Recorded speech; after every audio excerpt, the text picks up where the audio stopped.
दोस्तों, आज के इस वीडियो में हम बात करेंगे उन 11 बातों के बारे में जो हमें महाभारत से सीखने को मिलती हैं। इन सभी बातों को मैं आपको एक सरल भाषा में समझाने का प्रयास करूंगा। आपसे निवेदन है, इस वीडियो को आखिरी तक जरूर देखें। आपका समय कितना भी खराब चल रहा हो, ये बातें आपको हर क्षेत्र में सफलता दिलाएंगी। इनमें से कोई भी बात अगर आपने अपने जीवन में अपना ली तो आपको सफल होने से कोई नहीं रोक सकता। महाभारत से पहली बात सीखने को मिलती है, अधूरा ज्ञान खतरनाक होता है। अर्जुन के पुत्र वीर अभिमन्यु ने मां के गर्भ से ही चक्रव्यूह में घुसने का ज्ञान तो पा लिया, लेकिन उससे निकलने की जानकारी नहीं मिली। यहाँ अधूरा ज्ञान ही उसके लिए प्राणघातक साबित हुआ। महाभारत के युद्ध में अभिमन्यु की मौत चक्रव्यूह में फंसने से हुई। इसलिए दोस्तों, हमें सीखना चाहिए कि किसी भी विषय की पूर्ण जानकारी होना आवश्यक है। दूसरी बात सीखने को मिलती है, युद्ध अंतिम विकल्प है।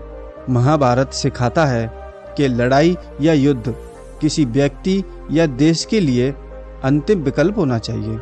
शिशुपाल के बार बार अपमान करने पर भी श्री कृष्ण युद्ध से बचते रहे। जरासंध, कालयवन और बाणासुर के आक्रमण पर उन्होंने मथुरा को छोड़ रण छोड़ कहलाना भी स्वीकार किया और वे अंत तक युद्ध टालते रहे। महाभारत युद्ध से पहले भी उन्होंने कौरवों को शांति दूत के रूप में खूब समझाया। सारे प्रयास विफल होने पर ही युद्ध का समर्थन किया। तीसरी महत्वपूर्ण बात सीखने को मिलती है, जुए और सट्टे से हमेशा दूर रहें। महाभारत युद्ध का आधार कौरवों और पांडवों के मध्य खेला गया जुआ था, जिसमें पांडव जीत के लालच में अपनी पत्नी द्रौपदी को भी दांव पर लगा देते हैं, जिसके बाद भरी सभा में उसका चीरहरण ही महाभारत युद्ध का मुख्य कारण बना। चौथी बात सीखने को मिलती है, संगति का विशेष ध्यान रखें। महाभारत युद्ध का एक बड़ा कारण दुर्योधन पर उसके मामा शकुनी की संगति का असर। शकुनी बार बार दुर्योधन को उल्टी शिक्षा देता था और हमेशा छल कपट का सहारा लेता था, और दूसरी ओर कर्ण पर भी इसका बुरा प्रभाव पड़ा। कर्ण ने दोस्तों के साथ रहकर द्रौपदी को अपशब्द कहे। इसका परिणाम उसको अपने प्राण देकर चुकाना पड़ा। दोस्तों, जिंदगी में सफल होना हो, आगे बढ़ना हो तो संगति को आज से ही बदल लीजिए। पांचवी बात सीखने को मिलती है, किसी के अधिकार मत छीनो। महाभारत दूसरों को अधिकार नहीं छीनने की भी सीख देता है। पांडवों के हक का राज्य छीनने पर कौरवों का नाश हुआ, जबकि कंस का वध करके उसका राजपाट अपने नाना अग्रसेन को सौंपकर श्री कृष्ण ने प्रसिद्धि प्राप्त की। ऐसे में दूसरों के अधिकार या संपत्ति पर हक नहीं जमाना चाहिए। छठवीं बात सीखने को मिलती है, एकलव्य जैसा सीखने का जुनून। महाभारत में एकलव्य को धनुर्विद्या के लिए गुरु नहीं मिले, लेकिन उसने इस विद्या को सीखने का संकल्प लेकर अभ्यास करके इस विद्या में महारत हासिल कर लिया। ये कथा हमें सीख देती है कि मनुष्य अभ्यास, मेहनत व संकल्प से किसी भी क्षेत्र में सफलता हासिल कर सकता है। सातवीं बात, कर्म करते रहने की सीख। भगवत गीता भी महाभारत का ही हिस्सा है, जिसमें श्री कृष्ण ने काम, क्रोध व लालच से दूर रहते हुए कर्म करने की अनूठी सीख दी।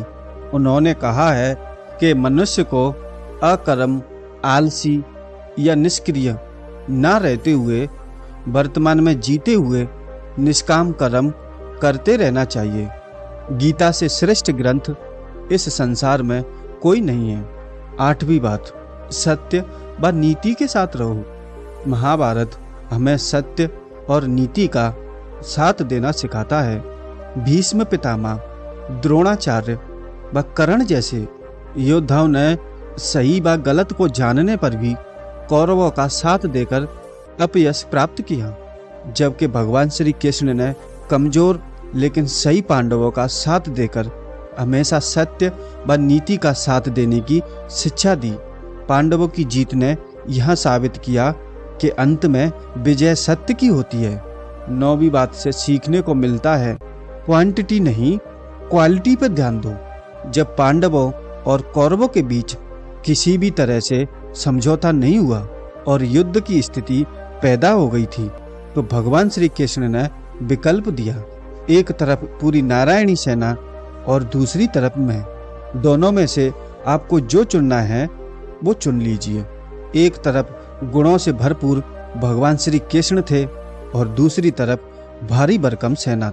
ऐसे में अर्जुन ने निहत्थे भगवान श्री कृष्ण को चुना और वही दुर्योधन ने सेना को चुना था। अब आप सभी को पता होगा कि अंत में विजय किसकी हुई थी। दोस्तों, जीवन में सफल होना है तो क्वांटिटी नहीं क्वालिटी पर ध्यान दो। 10वीं बात सीखने को मिलती है कि जीवन में हमेशा संघर्ष रहेगा। महाभारत की कथा में पग पग पर संघर्ष को दर्शाया गया है। महाभारत में शुरुआत से लेकर अंत तक जीवन के संघर्ष को दिखाया गया है, जैसे अंबिका और अंबालिका का संघर्ष हो, या फिर गंगा पाने के लिए शांतनु का संघर्ष हो, या उन दोनों के साथ लिए भीष्म पितामह का संघर्ष हो, और युवराज बनने के लिए दुर्योधन का संघर्ष हो, और दिव्यास्त्र पाने के लिए अर्जुन का संघर्ष हो। इस कथा की तो शुरुआत ही संघर्ष से हुई। जीवन में कभी भी चाहे परिस्थितियां कैसी भी हो, संघर्ष से हार मानकर नहीं बैठना चाहिए। 11वीं और सबसे महत्वपूर्ण बात सीखने को मिलती है, हमेशा सोच समझकर ही बोलें। दोस्तों, हमारे द्वारा बोले गए शब्द भी हमारे कर्म होते हैं। इंद्रप्रस्थ में दुर्योधन का अपमान कहीं ना कहीं महाभारत के इस युद्ध का कारण था। हस्तिनापुर की राज्यसभा में कर्ण द्रौपदी का अपमान करता है। अपने बोले गए शब्द के कारण कर्ण जीवन भर पछताता रहा। लेकिन दोस्तों, मुंह से निकले हुए शब्द और कमान से निकला हुआ तीर कभी वापस नहीं आता। दोस्तों, आप जब भी बोलें सोच समझकर बोलें। तो दोस्तों, ये थी वे 11 बातें जो हमेशा महाभारत से सीखने को मिलती हैं। दोस्तों, वीडियो को पूरा देखने के लिए आपका बहुत बहुत धन्यवाद।